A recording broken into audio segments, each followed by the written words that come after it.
কক্সবাজারের উখিয়া ও টেকনাফে আবারও রোহিঙ্গা ঢলের আশঙ্কা করেছেন রোহিঙ্গারা।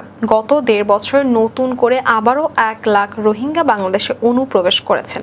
অনুপ্রবেশ করতে সীমান্তে আরও অনেকে অবস্থান করেছেন বলে জানা গেছে।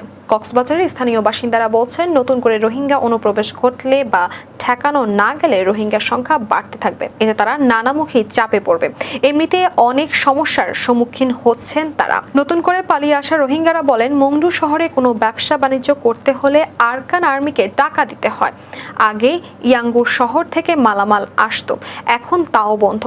রাখাইনে খাদ্য সংকট, আরকান আর্মির নির্যাতন দিন দিন বাড়ছে। মংডু প্রাম্প এলাকার শত শত রোহিঙ্গা ঘরবাড়ি ছেড়ে অনেকেই পাহাড়ে নাইক্ষ্যংছড়ি, ঘুমধুম ও উখিয়া সীমান্তে ওপারে অবস্থান করেছেন। নতুন রোহিঙ্গা অনুপ্রবেশের বিষয়ে কক্সবাজার শরণার্থী ত্রাণ ও প্রত্যাবাসন কমিশনার মিজানুর রহমান জানান, ২০২৩ সালের নভেম্বর থেকে এই পর্যন্ত ১,১৮,০০০ রোহিঙ্গা মিয়ানমার থেকে অনুপ্রবেশ করেছেন।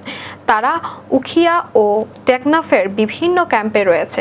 তবে পালিয়ে আসা নতুন এইসব রোহিঙ্গাদের বিষয়ে কোনো সিদ্ধান্ত হয়নি।